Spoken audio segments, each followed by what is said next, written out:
तो नमस्कार दोस्तों, एक बार फिर से आपका स्वागत है हमारे इस यूट्यूब चैनल प्रिपरेशन अड्डा पर। आज की इस वीडियो में हम आप लोगों को बताने वाले हैं कि रेल कोच फैक्ट्री कपूरथला द्वारा जो मल्टीपल अप्रेंटिस की पोस्ट निकाली गई है, वैकेंसी निकाली गई है, उसके लिए आप ऑनलाइन आवेदन कैसे दे सकते हैं घर बैठे। हालांकि उससे पहले हमारे सामने उसकी जो नोटिफिकेशन की पीडीएफ है वो हमारे सामने है। इसमें से जो मेन मेन की पॉइंट्स है उसको हम लोग समझ लेते हैं। इसके बाद हम लोग इसके step by step apply process को समझेंगे। Vacancy ministry of railway government of India rail coach factory Kapurthala द्वारा निकाली गई है।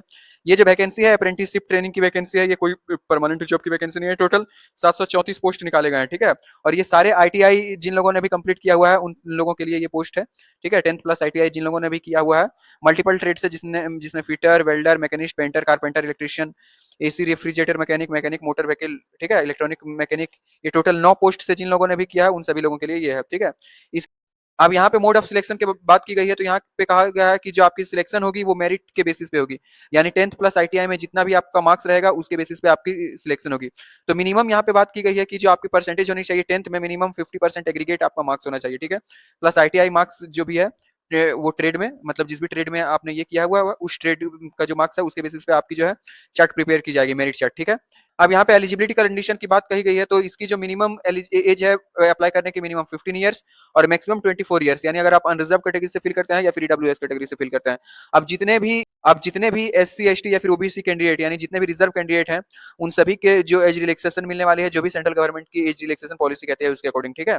मिनिमम एजुकेशनल क्वालिफिकेशन यहाँ पे कहा गया कि 10th पास होनी चाहिए अंडर 10th प्लस 2 स्कीम के तहत, जिसमें आपके 50% मार्क्स होने चाहिए 10th में। इसी के साथ आपके पास नेशनल ट्रेड सर्टिफिकेट, यानी आपके पास आईटीआई की एक सर्टिफिकेट होनी चाहिए, एनटीसी सर्टिफिकेट होनी चाहिए, या फिर एनसीबीटी की एक सर्टिफिकेट होनी चाहिए, ठीक है। आप जिस भी ट्रेड से फिल करेंगे उस ट्रेड के रिगार्डिंग, ठीक है, आपके पास सर्टिफिकेट होनी चाहिए। पेमेंट ऑफ एप्लीकेशन फी, यहाँ पे एप्लीकेशन फी कहा गया है कि 100 रुपए का एप्लीकेशन फी लगने वाला है, ठीक है। ऑनलाइन आपको एप्लीकेशन करना है, ठीक है। अच्छा, यहाँ पे कहा गया है कि SC ST PWD women candidate, ये चारों जो कैंडिडेट हैं, मतलब एससी एसटी पीडब्ल्यूडी वुमेन, इन लोगों को किसी भी तरीके का एप्लीकेशन फी पेमेंट नहीं लगने वाला है। इनको छोड़कर बाकी जितने भी कैटेगरी के कैंडिडेट हैं उन सभी लोगों को एप्लीकेशन फी पेमेंट लगने वाला है, ठीक है। इसके बाद यहाँ पे अप्लाई करने की प्रोसेस बता दी गई है। Scan photograph, copy of photograph यहाँ पे बता दी गई, उसकी साइज कितनी होनी चाहिए और ये सारी चीजें कितनी होनी चाहिए, ठीक है। तो इसमें से जो मेन मेन की पॉइंट्स है, अच्छा, इसकी जो लास्ट डेट है ये 5 सितंबर 2026 तक है, ठीक है। इसके बाद 14 नंबर पैरा में ट्रेनिंग पीरियड और स्टाइपेंड की बात की गई है।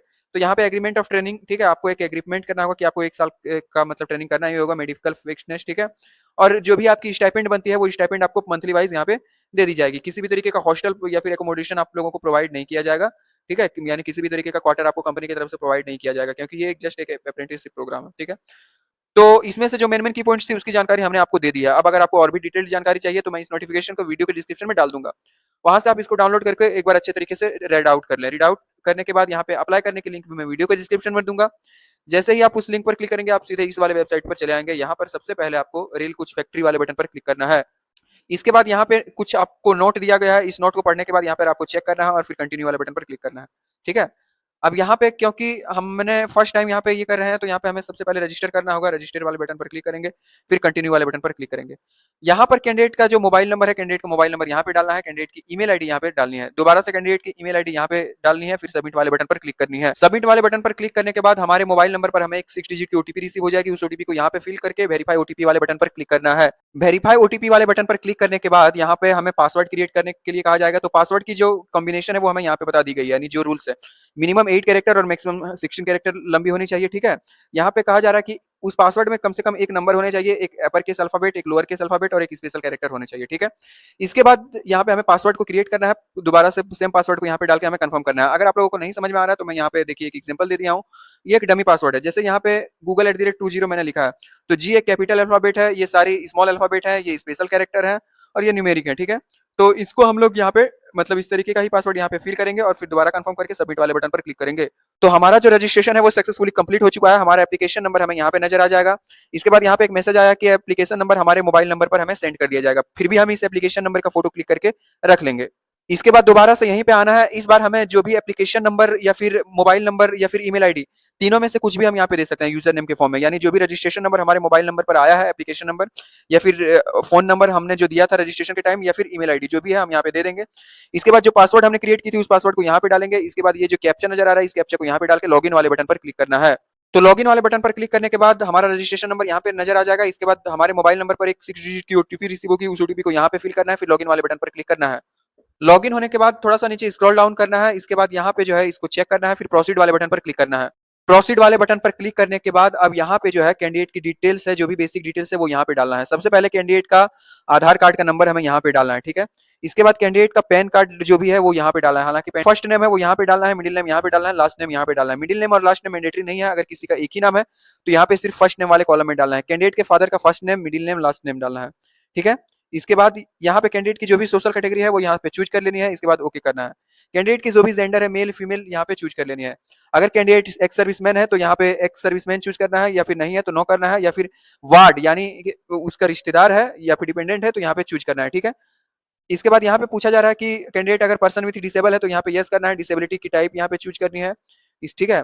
इसके बाद यहाँ से कैंडिडेट का जो भी डेट ऑफ बर्थ है, डेट ऑफ बर्थ को इस कैलेंडर से हमें यहाँ पे चूज कर लेना है, ठीक है। और 5 सितंबर 2026 तक जो भी कैंडिडेट की एज है वो यहाँ पे मिल जाएगी। इसके बाद जिस भी ट्रेड से हम फिल करना चाहते हैं, ठीक है, यहाँ पे जिस भी ट्रेड से फिल करना चाहते हैं, जिस भी ट्रेड से हमने आईटीआई किया है, जिसके लिए भी हम अप्रेंटिसशिप अप्लाई करना चाहते हैं जिस भी ट्रेड से, तो यहाँ पे हम चूज कर लेंगे।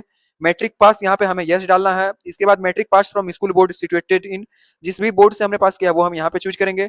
अब आईटीआई जिस भी स्टेट से हमने पास किया वो हम यहाँ पे चूज करेंगे। अब आइडेंटिफिकेशन मार्क यहाँ पे देंगे और दूसरा आइडेंटिफिकेशन मार्क हम यहाँ पे देंगे। आइडेंटिफिकेशन का मार्क का मतलब होता है ऐसी कोई परमानेंट सिंबल जो कि आपके बॉडी पर हो, जैसे कोई कट की सिंबल जो कि बचपन की होती है, कहीं मोल है, बन है, किसी भी तरीके के तिल वगैरह है, वो सारी चीजें आपको यहाँ पे देनी है।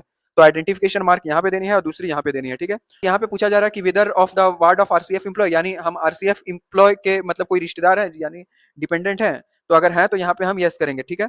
इसके बाद यहाँ पे उस एम्प्लॉय का पीएफ नंबर डालना है, ठीक है। इसके बाद एम्प्लॉय का नाम डालना है, डेजिनेशन डालनी है, डिपार्टमेंट डालनी है। हालांकि एम्प्लॉय नंबर भी यहाँ पे डाल सकते हैं। अब यहाँ पे एम्प्लॉयमेंट एक्सचेंज नंबर, यानी जो भी एम्प्लॉयमेंट एक्सचेंज की डिटेल्स है, जो भी हमारा एम्प्लॉयमेंट एक्सचेंज है नंबर है वो हमें यहाँ पे डालना है, ठीक है। हम किसी भी स्टेट के एम्प्लॉयमेंट एक्सचेंज में हमने अपने आप को रजिस्टर करवाया है तो उसका नंबर यहाँ पे डालना है, और जिस स्टेट से करवाया है उस स्टेट को यहाँ पे चूज करना है, फिर सेव वाले बटन पर क्लिक करना है। सेव वाले बटन पर क्लिक करने के बाद हमारी जो बेसिक डिटेल्स है वो सक्सेसफुली सेव हो चुकी है। अब यहाँ पे जो है इस राइट एरो वाले बटन पर क्लिक करना है। राइट एरो वाले बटन पर क्लिक करने के बाद यहाँ पे हमें क्वालिफिकेशन डिटेल देनी है। तो मैट्रिक यहाँ पे ऑलरेडी है, रिजल्ट टाइप जो भी था परसेंटेज सीजीपीए हम यहाँ पे चूज कर लेंगे। मैक्सिमम मार्क्स हमें यहाँ पे डालना है, मतलब टोटल मार्क्स जितने था और जितने मार्क्स हमने गेन किए हैं, ठीक है।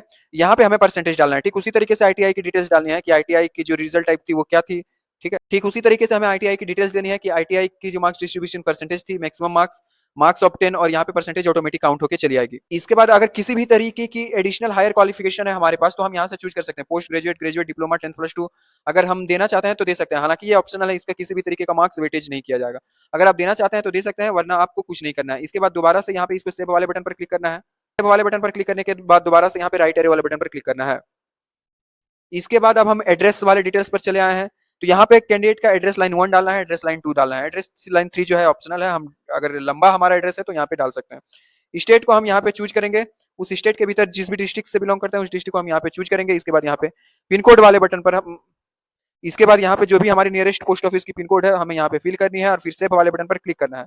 सेव वाले बटन पर क्लिक करने के बाद दोबारा से राइट एरो वाले बटन पर क्लिक करना है। अब हम यहाँ पे फोटो और सिग्नेचर अपलोड करने वाले सेक्शन में चले आए हैं। यहाँ पे जो कहा गया है कि size of photo must be between 20 से 50 केबी और साइन जो है वो 10 से 20 केबी के बीच होनी चाहिए।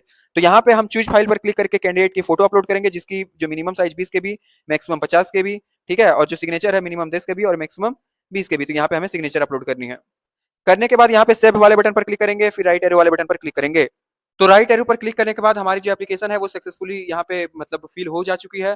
अब एप्लीकेशन की प्रीव्यू जो है वो हमारे सामने नजर आ रही है, ठीक है। इसको स्क्रॉल ऊपर नीचे करके हम पूरे एप्लीकेशन को सही तरीके से देख लेंगे कि हमने जो जानकारी है वो सही तरीके से फिल की है कि नहीं।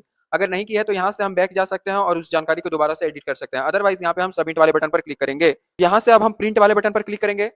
हमारी जो एप्लीकेशन है वो हमें यहाँ पे नजर आ गई है। इसको हम लोग पीडीएफ फॉर्मेट में सेव करके रख लेंगे फ्यूचर रेफरेंस के टाइम, क्योंकि at the time of document verification हमें इस एप्लीकेशन को प्रोड्यूस करना होगा।